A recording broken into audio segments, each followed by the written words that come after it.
Court, the early childhood sector has long complained of the regulatory burden that they face, an enormous amount of anxiety amongst the operators, a lot of frustration with the volume of compliance. What I'm picking up on in particular from Minister's conversations, that a lot of the focus has been placed on the owners and operators of ECE, as opposed to what the Minister stated right in the beginning, which is the safety and well-being of children. And that's if you end up scaring them out of the business, and often the child is actually in a better and safer environment in an ECE where they're learning more than they might be in their own home. Now, that's very sad, but it's a reality. And so, you know, if you regulate an ECE out of existence, then, you know, you're really thinking about the child.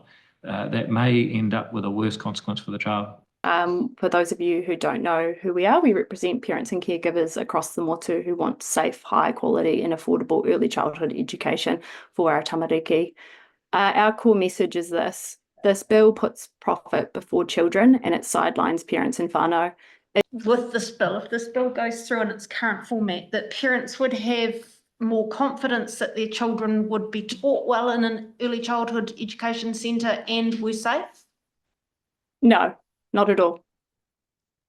I think they would feel that it was about to become like the Wild Wild West out there, and more accountability. We are going to take all of the risk, right? We're going to need to do so much research whilst fighting new relaxed rules around them not needing to display a copy of their license. That's changing under the scrapping of the licensing criteria. They're no longer going to need to display a copy of what the current licensing criteria are. They're not going to either have to display a copy of how I can make a complaint as a parent. So not only are you going to need to delve into a rabbit hole of trying to figure out what actually should be happening, you're then also going to be having on top of your job to find out what to even do about it. As a parent, my daughter's safety is everything, and I trust her kindergarten because it's backed by qualified teachers who know and care for her and who are supported by strong regulations. If those protections are cut to save money, parents like me will lose that trust overnight. We need to make sure that they can entrust the care of their youngest children to really well qualified systems and centres, to adults that are well qualified to look after them, that there are good processes in place, that it's robust, that their safety is ensured. We have had children who have died, young children who have died in early childhood care. And so that should not be repeated. We should do whatever we can to make sure that the quality comes first, that their care and education comes first. And if I, as a parent, can rely on that quality of care, I can, in good faith, engage in the workforce. I do advocate to you to recommend that this bill is paused to enable comprehensive consultation on the ECE reforms. I advocate that these reforms need to go and undergo a child impact assessment so that children's rights can be adequately and comprehensively considered. we have heard from across the board, both in terms of educators, parents, and also independent agencies, raising concern over the change and particularly around children's safety. So I guess my first question then to the minister is, considering this affects children severely, why was there no child impact statement done as far as we can see? Does the minister agree with the submission by Mana Mokopuna to say that they have serious concerns? And also as the independent body, which is one of our national prevention mechanisms under OPCAT, would the minister consider listening to the child commissioner to say that this work needs to be paused because there are serious concerns with the risk that it presents to the child, but also in terms of our obligations under UNCROC? Yes, I agree with Mana Mokopuna that they have serious concerns. And are you going to... Sorry. The Children's Commissioner has raised serious concerns. Are you going to respond to those serious concerns that have been raised? Well, first of all, if you can tell us what any of those concerns are, we'll be happy to address them. Have you read it? Our council wrote to the ministry asking for representation on the Early Childhood Advisory Committee. but we were refused.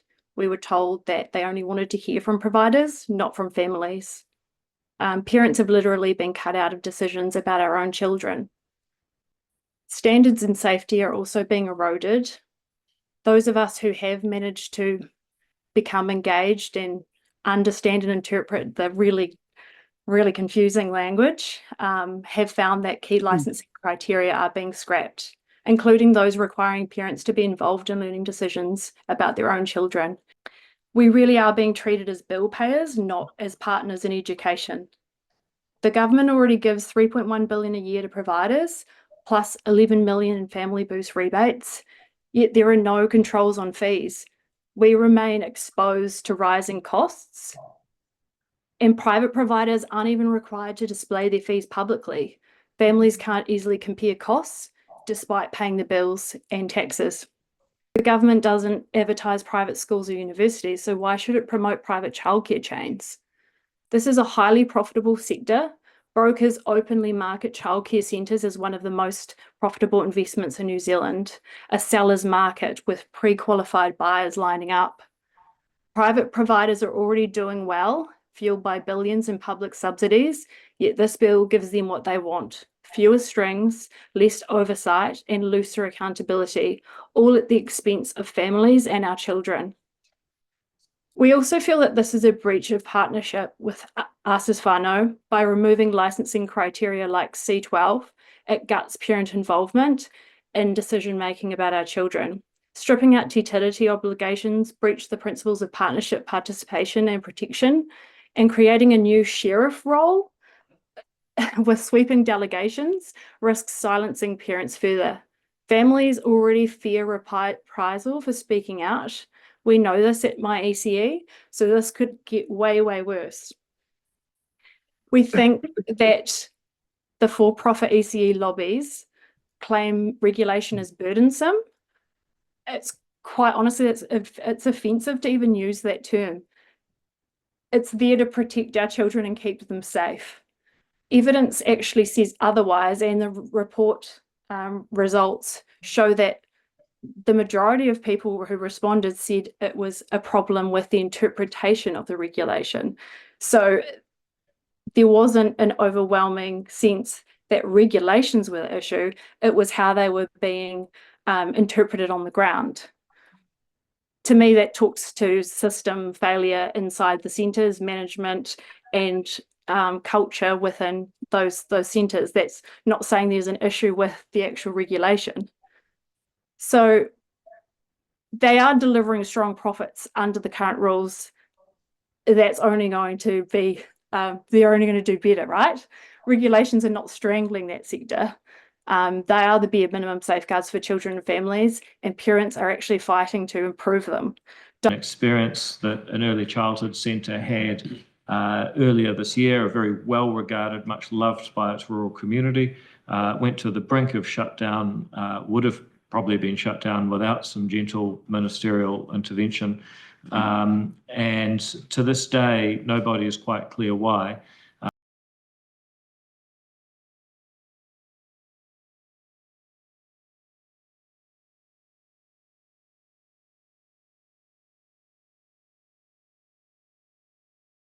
You need to work out what to fight and what might actually be good to be on board with.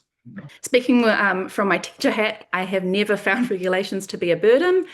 Actually, with adequate qualifications and appropriate working conditions, these are achievable and are essential for keeping tamariki safe.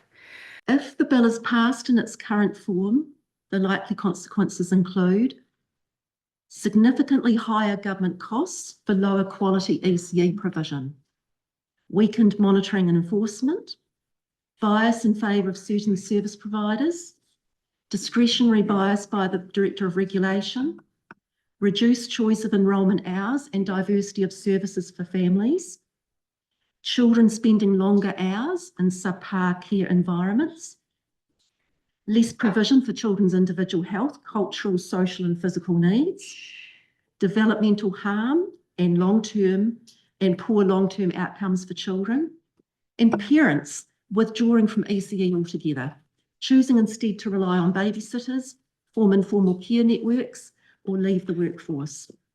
The bill will trigger serious unintended consequences, undermining child safety and education, eroding public trust, and destabilising the sector. And I would just say it's, this is something that should be welcomed,